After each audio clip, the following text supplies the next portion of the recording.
부침을 경험하면, 그러니까 아무래도 이렇게 이끌어가는 사람이 그 부침을 경험하면 따라오시는 분들도 같은 그 부침을 좀 경험하시는 것 같아요. 처음에는 사실은 일주일에 한 번 이걸 녹화하고 뭐 하는 것에 대한 부담이 크게 느껴지지 않았거든요. 그런데 뭐 제가 이것만 하지는 않잖아요. 근데 책을 또 봐야 되고, 책을 어느 정도 완전히 제가 좀 이렇게 숙지를 하고 그 안에 있는 내용들을 또 준비를 해야 되고요.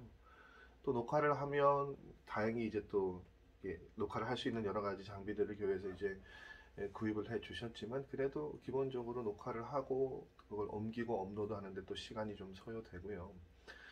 그 시간이 지나면서 굉장히 이제 쫓기게 되는 거예요. 그래서 처음 시작할 때는 뭐 한 열흘 전에 이걸 준비를 하고 이렇게 미리미리 이렇게 했는데, 지금은 오늘도 이제 수요일 오후입니다. 수요일 새벽도 아니고 이제 오늘 또 월삭 새벽 기도회를 드렸기 때문에 연달아서 이게 막 하는 게 쉽지가 않은 것 같아요. 그래서 사실은 또 이걸 마치면 조금 있다가 또 수요 기도회를 해야 되니까 의외로 수요일이 굉장히 좀 저한테는 바쁜 날이 됐습니다.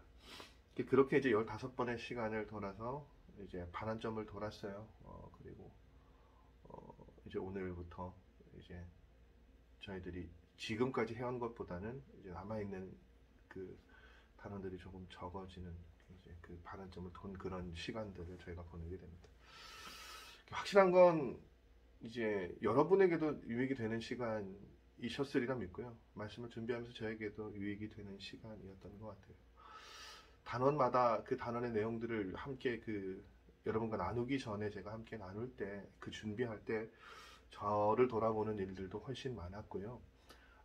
우리가 이런 모습으로, 이런 마음으로 하나님의 교회를 바라볼 수 있어야 하고, 하나님의 교회를 세워가는 일에 우리가 함께 해야 되겠다. 또 교회 공동체의 사람으로서, 그리스도인으로서, 제자로서 우리가 이런 삶을 살아가야 되겠다. 혹은 살아가고 있나 돌아보고 각성하게 되는 시간들은 계속해서 일어나게 되었던 것 같아요. 지난 3단원 회개의 기쁨에 관한 내용들도 사실은 저에게는 굉장히 많은 도전이 되고 또 질문을 하게 만드는 그런 그 내용들이 많았습니다.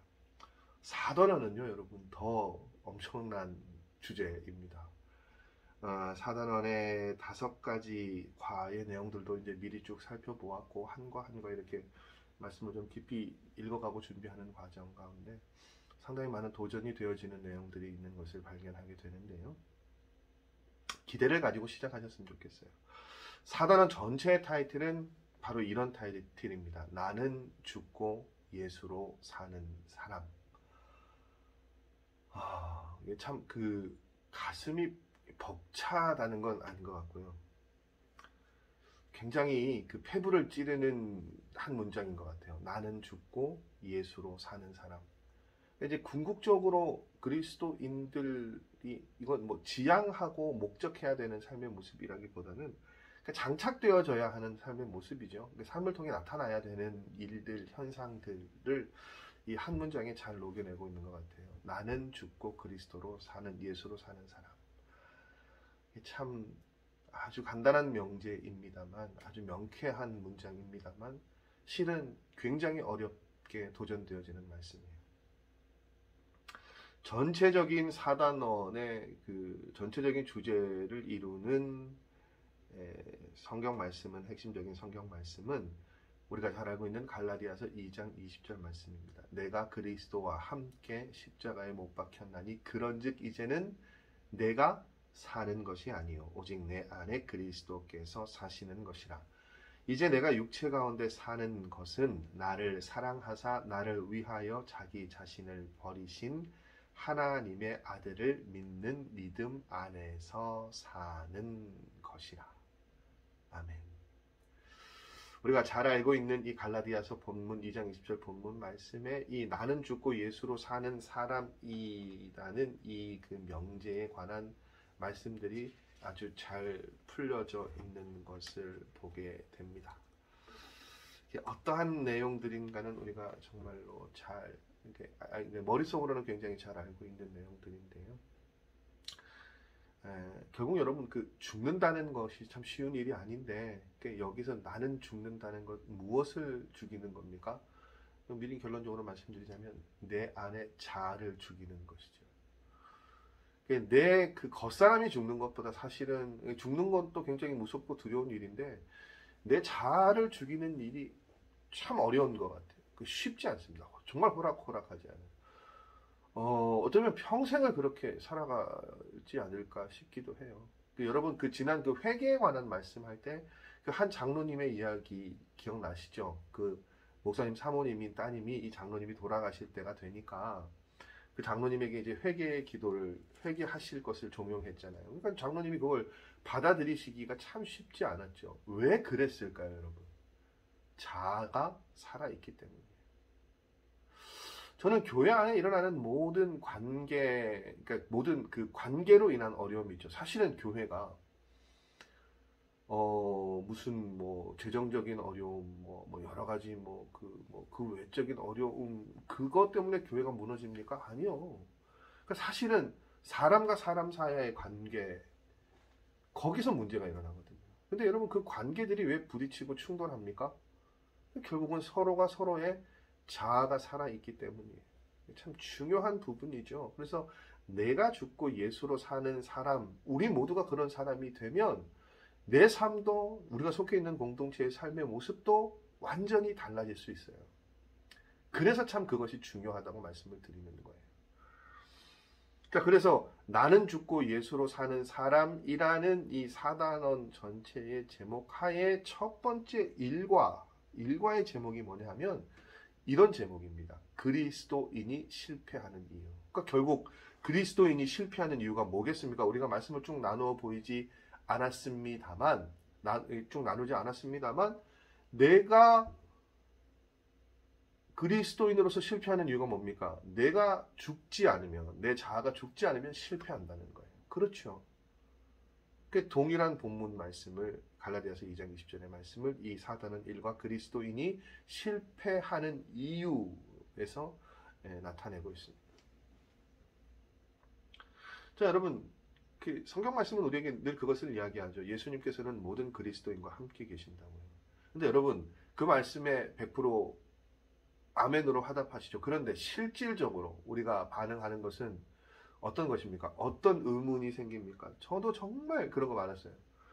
학창 시절에 사춘기, 청년의 시절을 지나가면서 그런 거 있잖아요. 바울이 고백하는 것처럼 나는 하나님의 사람처럼 살기를 원하는데 정작 내 삶의 모습은 그렇지 못하거든요. 그럴 때마다 하나님 왜 이렇죠? 나는 정말 하나님 뜻대로 살고 싶다고 말씀드리잖아요. 그런데 왜 하나님 내 안에서 일하시지 않습니까? 반응하시지 않습니까? 그런 안타까움의 이야기들, 그런 안타까움의 고백들을 굉장히 많이 올려드린 적이 있어요. 근데 아주 오래전 제 기도, 제가 드렸던 그 질문에 대한 답을 이 과를 준비하면서 깨닫게 되는 거예요. 뭐냐 하면 이런 표현이죠. 이 텍스트는 뭐라고 이야기하냐면 예수 그리스도께서 우리 안에서 역사하시지 않는다라고 우리는 생각한단 말이죠. 우리 안에 계신다고 하는데 일은 안 하신다는 거예요. 그런데 역사하시지 않는 것이 아니라 뭐라고 이야기합니까? 역사하시지 못하신다고요. 계시기는 해요. 내재하고 계시죠. 그런데 그 내재하시는 주님께서 역사하시지 못하는 이유는 뭐라고요? 예수님을 그냥 우리 안에 우리가 초청하기만 한 거예요. 그러니까 주님으로 받아들인 게 아니라 이 텍스트는 어떻게 표현합니까? 손님으로 모시고 손님으로 여기고 있다. 그러면서 여러분 이 책이 어떤 사건을 이야기합니까? 요한복음 2장 1절에서 5절까지 말씀. 여러분 이게 요한복음이라는 말씀, 요한복음 2장의 말씀은 가나의 혼인잔치에 관한 말씀이죠. 그러니까 요한복음과 다른 세 복음서가 좀 다른다는 말씀 이전에 성경 공부 때 제가 한번 몇 년 전에 말씀드렸는데 마태, 마가, 누가는 공관복음이죠. 이게 공관이라는 것은 같은 관점으로 쓰여진 책이란 말이에요. 그런데 요한복음은요, 전혀 다른 책이에요. 그래서 마태, 마가, 누가는 기본적으로 같은 베이스를 가지고 다만 마태는 유대인 중심 왕으로 오신 예수님, 마가는 로마 사람들에게 읽혀지기 위한 그래서 뭐 종으로 오신 예수님, 누가는 사람 인자로 오신 예수님. 뭐 그래서 정도의 차이는 있지만 비슷한 사건들이 많아요. 근데 요한복음은요 거의 독립적인 말씀이에요. 그러니까 이 가나 혼인 잔치 사건의 말씀은 요한복음에만 등장하는 말씀이죠. 흔히 우리가 이야기하는 예수님의 첫 번째 사역에 관한 말씀입니다. 자, 가나 혼인 잔치 집에 가셨어요. 근데 포도주가 떨어졌어요. 어머니 마리아가 예수님께 이 상황을 설명하시죠. 그런데 예수님의 대답은 뭡니까? 나랑 아무 상관이 없다고 말씀하시는 거예요. 포도주가 떨어진 것과 나는 아무 상관이 없다라고 말씀하고 계십니다. 참 매몰차죠, 사실은. 매몰차다는 느낌이 들어요, 이 본문의 말씀을 드리면. 근데 여러분, 똑같은 이야기를 예수님께서 우리에게 하신다면, 너가 지금 고민하고 있는 문제들, 내가 괴로워하는 문제들이 나하고는 아무런 상관이 없다. 근데 오늘 이 책은요, 예수님께서 그렇게 반응하시는 이유가 어디에 있다고요? 우리의 태도에 있다고요. 제가 이번 주일에 태도라는 그 제목으로 말씀을 전하려고 하니까 계속 이 태도라는 단어를 이제 오늘도 좀 쓸 것 같아요. 태도에 있는 거예요. 어떤 태도요? 예수님이 우리 안에 계시면서도 아무것도 못 하시는 이유는 예수님을 우리가 어떻게 해요? 주인으로 주님으로 우리 안에서 계시게 하는 것이 아니라 손님으로 여긴다는 거죠. 여러분, 우리의 고백은 예수님을 주님이라고 고백합니다. 주님, 로드라고 얘기하잖아요. 로드는 주인이라는 뜻이에요. 그럼 우리는 종이라는 뜻이죠. 고백은 주인이라고 고백하는데 실질적으로 삶을 살아가는 모든 것의 핸들링은 누가 합니까? 내가 하잖아요. 그래서 예수님을 주님이라고 고백하면서도 내 마음대로 살고, 정말 탁월하고도 놀랍지만 섬찟한 표현이 어떤 표현인가 하면 텍스트에 보면 이런 표현이 있잖아요. 일상생활은 물론이고 성경 읽고 기도하고 전도하고 봉사하는 이 모든 일에서 한 번도 주님이 주인 되신 적이 없습니다. 여러분, 냉철하게 이 표현을 가지고 삶을 한번 비춰보십시오. 하나님께 예배 드리는 것, 기도하는 것, 말씀 읽는 것, 다 우리가 어떻게 해요? 우리 주관대로 하죠. 순종하면서 나아가지 않죠. 그럼 그게 뭐라고요, 여러분? 주님이 주인 되신 적이 없으시니까 그 주님과 함께 하는 것이, 동행하는 것이 아니라는 거예요. 그래서 사실은 횟수도 중요합니다. 중요해요. 그래서 제가 오늘 새벽에도 말씀드렸습니다. 나오셔야 돼요, 여러분. 근데 나오셔서 이제 그 다음엔 어떤 도전이 나오시는 걸로 끝나는 거 아니죠. 나오셔서 그렇게 하나님께 기도할 때 어떻게 해요? 내가 주인이 되는 것이 아니라 하나님께 모든 것을 맡겨드리고 순종하고 따라가는 걸음들이 필요한 거예요. 그렇게 여러분, 주님이 주인이 되셔야 어떻게 해요? 변화가 일어나죠. 가나 혼인 잔치 사건을 보십시오. 예수님이 개입하셔서 기적과도 같은 은혜가 일어났죠. 개입하시지 않으면요, 예수님이 그 모든 일의 사건의 중심이 되지 않으시면요, 주인이 되시지 않으시면 그 일들은, 그 기적은 일어날 수 있었습니까? 없었어요. 그래서 그 예수님의 주인 되심에 대한 한 예화가 이렇게 나오죠. 그 미국의 그 그레이스 커뮤니티 처치의 존 메가더 목사님에게 유기성 목사님이 아마 그 미국 교회 선진교회 탐방을 하셔서 그런 질문을 하셨던 것 같아요. 목사님, 지금까지 쭉 사역을 하시면서 이런 것들은 성공했고 이런 것들은 실패했다고 생각하는 게 있으시면 한번 얘기를 해 주십시오. 그랬더니 여러분, 이 목사님의 대답이 정말 탁월하죠. 어떤 겁니까? 내가 한 건 다 실패였고 예수님께서 하신 것은 다 성공이었습니다. 정말 그런 고백들이, 저도 그런 고백하고 싶어요. 그래서 예수님께서 하셨던 일들이 좀 경험되어지고 고백되어졌으면 좋겠어요. 그러니까 제 개인적인 것뿐만 아니라 우리 교회에도 되어지는 모든 일들이 우리가 한 것이 아니라요. 여러분, 제가 한 것이 아니라 예수님께서 하실 수 있는 모든 것을 예수님께서 하시는 그러한 일들이, 그러한 변화들이 일어나기를 꿈꿉니다. 여러분, 이런 얘기들이 결국 뭘 우리에게 이야기합니까? 왜 여러분, 예수님께서 우리 삶의 주님, 주인이 되시지 못한다고요? 우리 자아 때문에요. 우리의 자아가 그걸 가로막고 방해하고 있는 거죠. 여러분, 다시 이제 갈라디아서의 고백을 보십시오. 내가 그리스도와 함께 십자가에 못 박혔나니 그런즉 이제는 내가 사는 것이 아니오 오직 내 안에 그리스도께서 사시는 것이라. 여러분, 이 고백이 하나님의 은혜요 십자가 복음의 영광이라고요. 이렇게 고백할 수 있는 것이 놀라운 일이라고요. 여러분, 우리 이렇게 고백할 수 있습니까? 내가 사는 것이 아니라 나는 죽었다, 이렇게 고백할 수 있습니까? 쉽지 않아요. 두려워요. 내가 죽는 것이요, 자아를 죽이는 것이 참 비참하다고 우리는 생각합니다. 그렇지 않아요, 여러분. 하나님의 말씀에 순종하고 나를 죽이는 일이 우리는 굉장히 어떻게 보면 손해보는 것 같고요. 내가 굉장히 좀 뭐라고 해야 되죠? 굉장히 낮아지는 것 같고 비천한 것 같고요. 그런 그 생각들을 가지고 우리가 살아가는 것 같아요. 그래서 그런 표현이죠. 예수 믿으려면 꼭 죽어야 됩니까? 이런 질문이 일어나기도 있죠. 일어나기도 하죠. 여러분, 예수 믿으려면 죽어야 됩니까? 예, 죽어야 된다고요. 그렇게 말씀하시더라고요. 왜 그러냐? 그러면 우리가 자아라는 것에 뭔가 내 자아에 대해서 굉장히 어떤 의식을 갖고 있는가 하면 긍정적인 것들을 좀 생각할 때가 있는 것 같아요.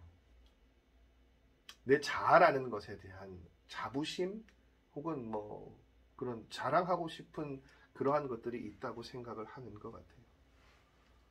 근데 여러분, 자아라는 것의 실상이 그렇게 긍정적인 것들이 있느냐? 그게 아니라는 거죠. 자, 내가 그리스도와 함께 십자가에 못 박혔나니라고 고백을 하고 있는데요. 이 고백을 한 사도 바울은 바울이 얼마나 자신이 죄악 가운데 거하는 사람인가를 알았기 때문에 이렇게 고백을 할 수 있었다는 거예요. 여러분, 우리는 흔히 그렇게 생각을 할 때가 있습니다. 죄라는 것과 나를요, 이렇게 분리할 때가 있어요. 그래서 그런 표현 있죠. 나는 선한데, 악한 사람은 아닌데, 뭐라고 우리를 포장합니까? 연약해서 죄를 짓는다고 생각합니다. 근데, 여러분, 솔직하게요. 그렇게 말할 수 있는 사람은 연약한 사람입니까? 아니죠. 저도 그렇게 기도 많이 했거든요. 그런 표현 많이 썼거든요. 하나님 정말 잘 살고 싶은데, 선하게 살고 싶은데, 말씀대로 살고 싶은데, 제가 너무 연약해서요. 그런데 계속 반복한단 말이죠. 반복해서 그런 기도를 드린단 말이에요. 정말 연약해서일까요? 아니죠. 여러분, 죄와 우리 자신이 별개입니까? 아니요. 인정할 수밖에 없는 것은요, 우리의 자아는 그 자체가, 책은 굉장히 세게 이렇게 표현하죠. 죄 덩어리라고요. 우리는요, 예수 그리스도가 아니면 어떤 존재라고요? 그냥 죄 그 자체라는 거예요.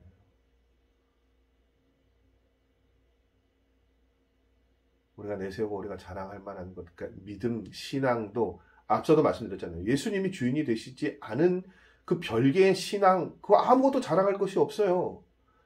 의지, 감정, 지식 다 자랑할 만한 것이 못 돼요. 그게 다 뭐라고요? 죄에 오염되어 있다고요. 이게 여러분, 우리가 자아라고 내세우는 것들의 실제적인 모습입니다. 여러분, 우리가 그리스도인이기 때문에 신앙생활 하는 동안 우리 나름대로 뭘 합니까? 경건해지려고 노력을 하죠. 죄송합니다. 노력하지 않는 분들도 계세요.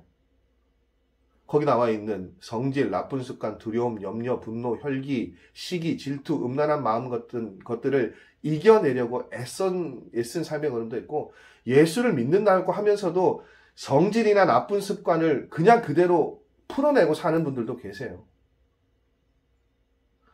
그런 분들도 하나님을 믿는다고 얘기를 하고요. 고치려고 애를 쓰는 사람들도 하나님을 믿는다고 얘기해요. 근데 여러분, 실질적으로 우리가 그렇게 고치려고 애를 썼지만 우리가 맞닿는 현실은 뭡니까? 실패하고 좌절하는 일이죠. 그래서 어떤 고백이 나옵니까? 하나님 정말 애를 썼는데 참 안 되네요. 참 어렵습니다. 그렇게 고백을 해요. 근데 앞서 제가 말씀드렸죠. 내가 연약해서 안 됩니다. 연약해서 안 됩니다 말고요. 정말로 다 애를 썼는데 안 돼서 하나님, 나는 정말 안 되는 것 같아요. 여러분, 이 고백이 결국 어떤 고백입니까? 내 자아를 죽이는 고백이죠. 이거 하나님 기뻐하시는 고백이에요. 내가 나는 정말 안 되는 사람인가 보다 정말로 깨닫고 인식하고 고백하는 것. 그래서 하나님, 나는 도저히 안 될 것 같아요. 나는 죽은 사람입니다라고 고백하는 그 순간이 왜 중요한가 하면요. 여러분, 회개가 왜 중요합니까? 그 순간을 통해서 어떤 변화가 일어난다고요? 죽음의 길에서 생명의 길로 변화되어지는 것이요. 주님이 손님이셨다가 주인이 되실 수 있는 터닝 포인트가 되는 거예요. 죄 자체를 밝히는 것, 까발리는 것이 중요한 것이 아니라 그 순간을 통해서 우리가 어떻게 해요? 예수님의 사람으로, 예수님을 손님이 아니라 주인으로 모실 수 있기 때문에 그 순간은 중요하다는 거예요. 여러분, 그것을요, 이 텍스트에 유기성 목사님이 이렇게 표현하고 계시죠. 우리가 잘 알고 있는 마태복음 13장의 가라지 비유. 곡식이 있고 가라지가 있어요. 근데 여러분, 이 곡식과 가라지, 저는 한 번도 그 생각을 안 해봤는데, 이 목사님의 확실히 인사이트가 대단하신 게, 곡식과 가라지가 있는데요. 똑같이 놓고, 곡식하고 똑같이 가라지에게도 노력을 하고 애를 쓰잖아요. 애를 씁니다. 마지막 때 이렇게 나뉘어지니까, 열매를 맺을 때까지는 그대로 같이 둔단 말이에요. 자, 그렇게 똑같이 물을 주고, 빛을 주고, 사료를 주고, 뭘 다 주고 합니다. 그러면 가라지가 곡식으로 변합니까? 아니죠. 근데 여러분, 이 비유의, 곡식과 가라지 비유의 핵심은 우리가 곡식이 되어야 된다는 거죠.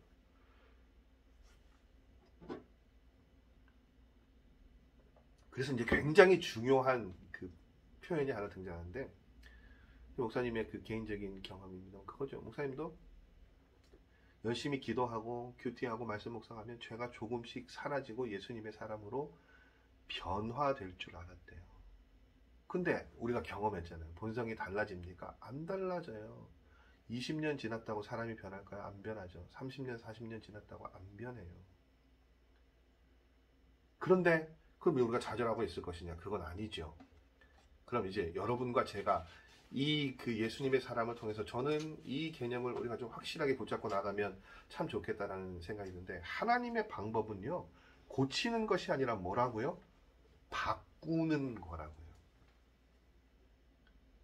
여러분, 십자가를 통해서 우리가 구원의 용서에 포커스를 맞추기 쉬운데, 십자가의 가장 핵심적인 내용은, 또 다른 핵심적인 내용은 뭐냐? 우리가 죽고 다시 살게 하시려는 것, 곧 거듭나게 하신다는 거예요. 로마서 6장 6절 말씀이에요. 우리가 알거니와 우리의 옛사람이 예수와 함께 십자가에 못 박힌 것은 죄의 몸이 죽어 다시는 우리가 죄에게 종 노릇하지 아니하려 함이라. 여러분, 우리 옛사람은 십자가에 달려 죽으실 때, 예수님과 함께 예수님께서 십자가에 달려 돌아가실 때 함께 십자가에 못 박혔어요. 뭐가요? 옛사람이요. 이것이 하나님의 방법이라고요. 우리의 자아로는 아무것도 할 수 없습니다. 여러분, 이거 인정하셔야 돼요. 그러나 할 수 없는 채로 우리를 하나님께서 내버려 두신 것이 아니라, 우리의 자아는 예수님의 십자가에 함께 못 박혀 죽고요. 그 다음에 우리는 어떻게 해요? 다시 새로운 예수님의 사람으로, 예수로 살아가게 하셨다라고요. 아무리 노력해도 여러분 변화되지 않는 가라지가 알곡으로 알곡으로 만들어 주신 것은 예수님의 십자가 복음이라고요. 그리고 여러분, 이 복음을 알면 어떻게 해요? 내 자아가 죽는 것이 두려운 일이거나 불쾌한 일이거나 비천한 일이 아니라 자아가 죽는 것이 기쁜 일이라고요. 그래서 갈라디아서 말씀에 사도 바울의 선언을 다시 한번 보십시오. 뭐라고 이야기합니까? 이제는 내가 사는 것이 아니요 라고 이야기하는데, 이것이요, 뭐라고요? 우울한 고백이 아니라고요. 내가 그리스도와 함께 십자가에 못 박혀 죽었으니 이제는 내가 사는 것이 아니요. 이게 아니라, 내가 그리스도와 함께 십자가에 못 박혔으니 이제는 내가 사는 것이 아닙니다. 뭐라고요? 기쁨의 환호성이라고요. 죽는 것이 그렇게 좋았냐고요? 자아가 죽는 것이 좋았냐고요? 예, 그렇습니다. 왜냐하면 나라는 존재에 대한 절망감이 굉장히 컸기 때문이에요. 여러분, 사도 바울은 그렇게 자신이 자아가 죽는 그 죽음을 통해서 소망을 또 진정으로 살 수 있는 삶의 길을 발견할 수 있었다라고 이야기하고 있습니다. 그리고 이제는 내가 사는 것이 아니라고 고백했죠. 정말로 사도 바울의 그 고백 이전과 이후를 보십시오. 나는 죽고 내 안에 그리스도께서 살아 계셨는데, 그 살아계신 예수 그리스도를 통해서 사도 바울의 삶의 걸음이 거룩하고 능력 있는 삶이 되었다라는 것을 보게 되죠. 여러분, 우리가 잘 알고 있는 김익두 목사님, 한국교회 초기의 그 목사님, 유명한 목사님입니다.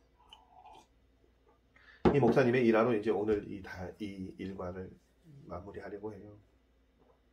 여러분, 그 김익두 목사님이 그 깡패 출신이셨대요. 굉장히 그 유명한 건달이었는데, 그래서 그 시장의 사람들이 얼마나 악명이 높았냐면, 이분이 지나가면 마주치지 않게 해달라고 아침에 이제 하루를 시작하면서 비는 사람들도 있었대요. 그런 거죠. 이렇게 뭐 천지신명이든 뭐든 빌 때, 제발 오늘 김익두 좀 안 만나고 하루를 지나가게 해주십시오. 얼마나 악질적이었으면 이렇게까지 했을까요, 여러분? 근데 이제 그런 김익두라는 사람이 예수를 믿었어요. 회개를 하고 난 다음에. 이게 변해도요, 그 기질은 또 변하지 않는 것 같아요. 어떻냐면, 예수를 믿고 회개한 다음에 이 사람이 부고장을 다 돌렸대요. 어떤 부고장이냐? 김익두가 죽었다. 그러니까 여러분, 시장 사람들이 얼마나 기뻤겠습니까? 와, 김익두가 죽었다라고 막 기뻐하는데, 어느 날 그 죽었다는 김익두가 시장에 또 나타난 거예요. 이 성경책을 들고. 사람들이 깜짝 놀란 거죠. 아니, 죽었다던 김익두가 어떻게 나타났냐? 이게 알고 봤더니 뭡니까? 그 김익두가 죽었다는 것이 김익두가 예수를 믿고 목사가 되었다는 거예요. 이 사람들이 뭐 어떻게 말해요? 아유, 이 뭐야? 뭐 장난하나? 뭐 이런 얘기도 있었을 거고, 여러 가지 반응이 있다가 그 시장 상인 중에 한 사람이 김익두가 과연 정말 죽었다라고 얘기하는데 정말로 죽었을까? 그걸 확인해보고 싶었나 봐요. 그래서 선택한 게 뭡니까? 김익두 목사에게 물을 끼얹었어요. 정말로 이 김익두가 예수를 믿고 새 사람이 되었을까? 그런데 시험해보려고 하는 아주 간 큰 사람이 있었던 것 같아요. 이제 김익두 목사님이 그 물을 다 맞고 물을 털털 털면서 한 말이 이거라고 합니다. 예수는 내가 믿었는데 복은 네가 받았다. 무슨 말이에요? 옛날 같으면 죽었다는 거죠. 근데 내가 예수를 믿었고 나니까 어떻게 해요? 그것에 대한 그 행동에 대해서 전혀 다른 액션을 취하지 않으니까 이 사람은 예전 같으면 죽었을 사람이잖아요. 그런데 이 사람이 이게 그 변화된 김익두를 만나면서 이런 일들이 일어나게 됐으니까 예수를 내가 믿었는데 복은 네가 받았다라고 이렇게 이야기하는 거죠. 여러분, 자아가 살아있었으면 이 일들이 가능할까요? 아니죠. 내 자아가 죽었을 때 이렇게 변화되었죠. 마지막 이 과의 마지막 문장이 이거였어요, 여러분. 유기성 목사님의 글의 마지막 문장이 뭐냐면, 우리가 이렇게 살 수 있다면 얼마나 행복하겠습니까? 시험거리가 생길 수 없습니다. 해결되지 않을 문제가 없습니다. 이것이 예수님 안에서 우리가 누리는 복이고 능력입니다. 여러분, 우리가 이 복과 능력을 누리고 경험하고 살고 있습니까? 바라고는 있을까요?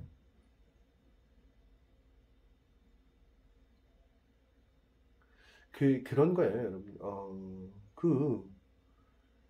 교회가 제가 하고 싶은 대로 제 뜻대로 되지 않는다고 해서 제가 좌절하거나 절망하거나 그러진 않습니다. 그렇죠. 제가 뭐 부족한 부분도 많고 배워야 할 부분도 많고 경청해야 될 부분도 아직 너무 많아요. 얼마든지 들을 수 있습니다. 근데 정말 교회를 바라보면서 힘든 건요, 끊임없이 변함없이 굉장히 원망과 불평과 부정적인 이야기들이 계속 통용되어지는 거예요. 어제도, 오늘도, 몇 년 전에도, 지금도, 내일도 계속 그런 이야기들이 넘쳐나는 겁니다. 왜 그런 일들이 일어날까요, 여러분? 왜 그런 시험거리들이 생겨날까요? 적어도 오늘 말씀은 내 안에 내 자아가 살아있기 때문에. 여러분, 우리가 이렇게 살 수 있다면 얼마나 행복하겠습니까? 여러분, 행복하실 것 같아요? 사모하시는 마음이 있으십니까? 아무런 시험거리가 생기지 않을 수 있는 것, 그것을 꿈꾸며 살아가세요. 여러분, 내 자아가, 너와 나의 자아가, 너와 내가 다, 여러분과 제가 다 내 안에 있는 자아를 내려놓고요.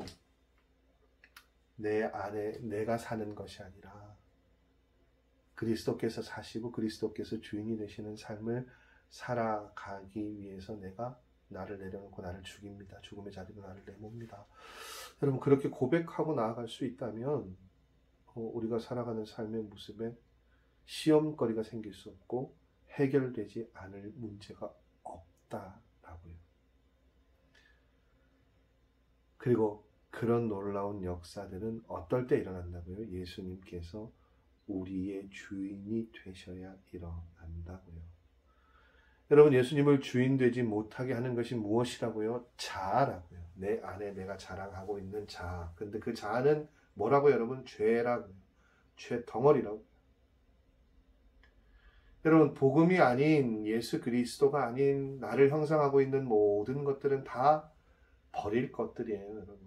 내려놓아야 될 것들이에요. 제거해야 되고 죽여야 될 것들입니다. 그렇게 될 때 어떻게 해요? 우리가 주님 안에서 새로운 삶을 살아갈 수 있다고요.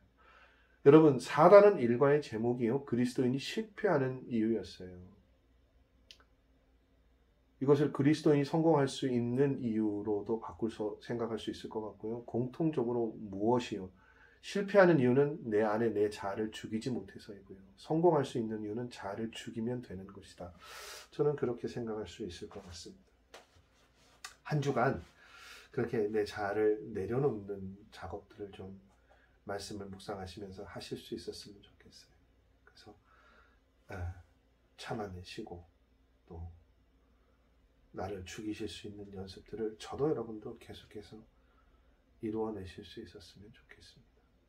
언젠가는 우리 공동체 전체가 그렇게 변화되어져서 정말로 우리가 교회를 생각하고 바라볼 때 기쁜 것들만 생각할 수 있는 그런 날들도 오지 않을까요?